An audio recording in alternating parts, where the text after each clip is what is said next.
So this is actually my first time narrating basically anything. Be gentle, woo. But so yeah, this is my first time narrating one of my vids. I never talk in my vids even though I always wanted to. So yeah, this build has a little bit of story, and when I say a little bit of story, I mean a bunch of fucking stories, so I might as well tell this. So the year is 2014. Remember the freaking Ebola outbreak. Now 2014 was a great fucking year for me. Like, just in general. I was in 7th grade, I wasn't depressed and shit. Like, it was just. It was pretty damn nice all across the board. But so, yeah, in 2014 was the Ebola outbreak. One of the best parts of the year for me was the Ebola outbreak, because Ebola-chan was the first one of these characters, like these impersonations of these major events or large things. She was the first, like, one of these community characters that I ever got to interact with. Like, these community characters who have no copyright, everyone can draw them the way they want. They have a very distinct personality and stuff, and that's kind of amazing to me, because of that they have a bunch of personality. They actually kind of feel like real people. It's almost like you're interacting with real people. I was so absolutely amazed by all the fan arts and the community, and I actually even made freaking watercolor paintings myself. But so I never actually posted them, and that was bugging me since 2014. Like, I always had this thought in the back of my mind that I missed out on something. Like, so when her little sister came knocking, I was like, I can't let this wave pass without me jumping on it. I have to ride this wave.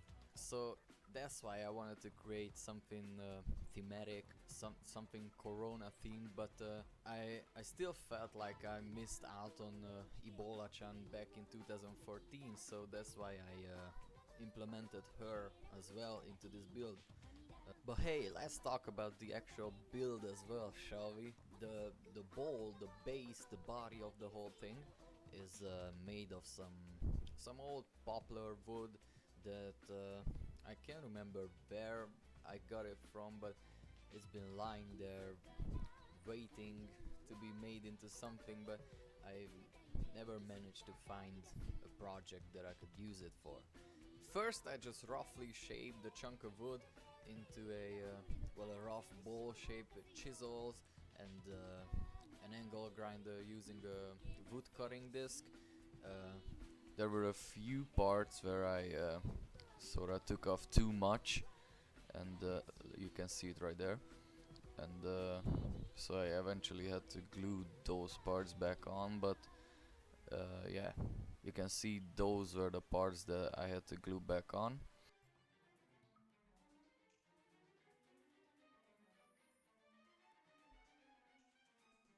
And here it is glued back together.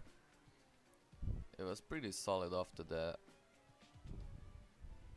but again, when you glue wood together, it usually doesn't break where it was glued. Once I got it to a, well, sort of ball shape where it wasn't just a freaking stump, then I started grinding it into a finer and finer ball shape with a angle grinder with a sanding disc. And here it is. It's a bit of a huge step, but I just smoothed it out with a grinding disc, like a wood grinding disc, and it's kind of starting to look like a ball now. You can see a bunch of parts there where it's missing quite a bit of material, and I didn't want to grind it further and further, so that here's a bug.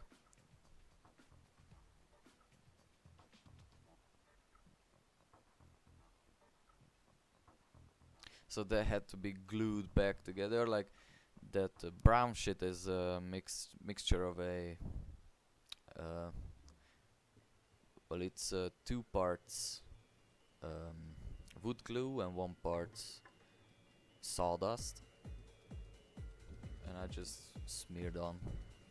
Yeah. This part I wanted to give a little bit of a texture to it with a ball hammer and all sort of interesting, like a rebar, just things I could find that had an interesting texture. I didn't want it smooth because you know, the Corona cell isn't smooth either. It sort of looks like a Osage orange. So yeah, I just gave it a little bit of texture.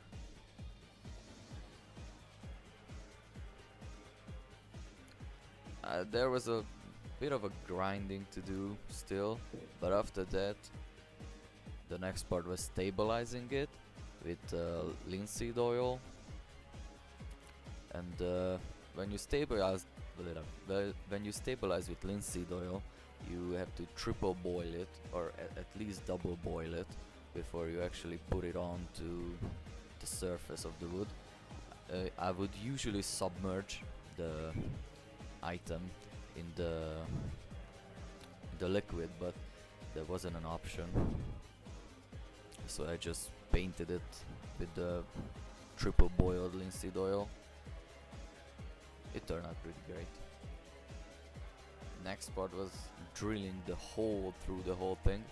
Well, god damn, that was one hard task to do, like for real. Drilling through something that big, it's not fun. Like when the drill started spinning the whole ball, like that wasn't fun. And I had to go in from both sides, and I kinda missed. So yeah, it was a pain in the ass.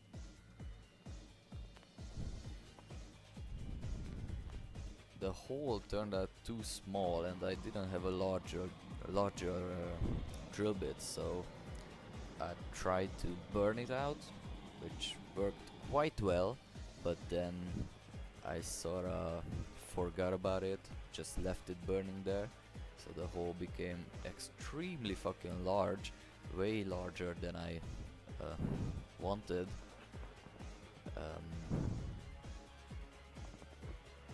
So yeah, that was a problem.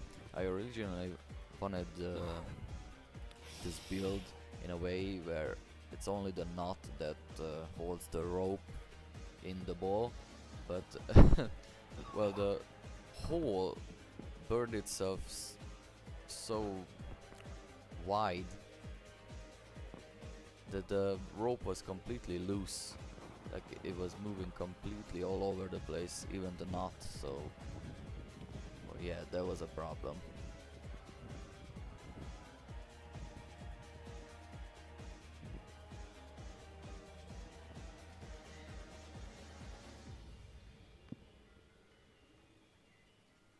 And here is the rope, and here it is painted.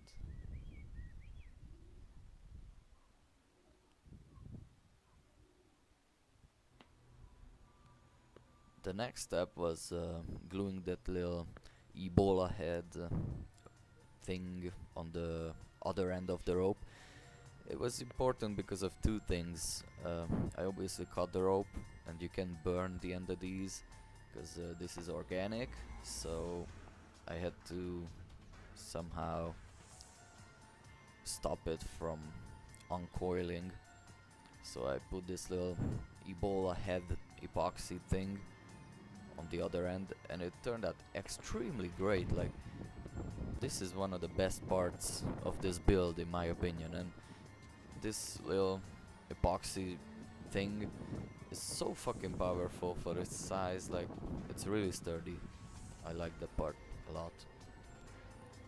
Next step was well, putting the whole thing together.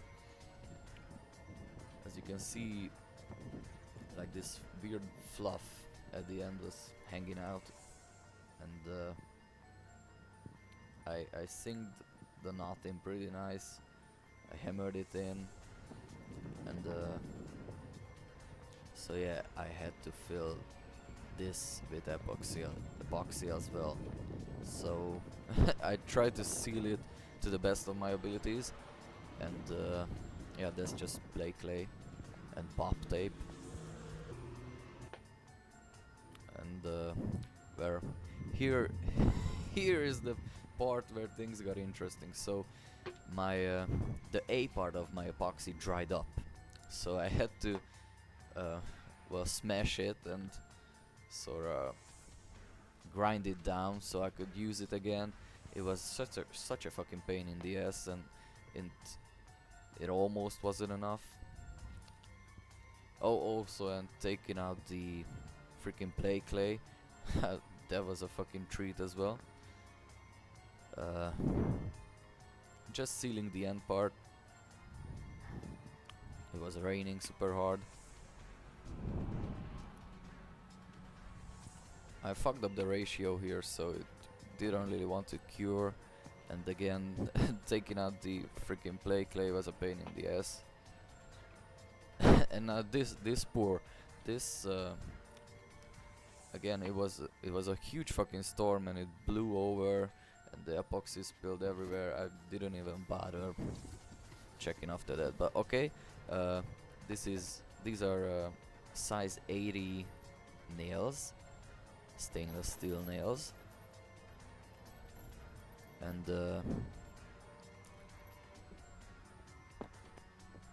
yeah, I just tempered them a little so they would be a bit more flexible, but it didn't really help that much. They weren't hardened in the first place, so tempering them didn't really make a difference. But yeah, next part was just putting the nails in, hammering the nails in, and we were basically done with this build. It looks simple, but it took like 2 months. It took a bunch of fucking time. Like making the ball was the hardest part, and not the hardest part, but the most tedious part. But yeah, here it is, I guess, finished.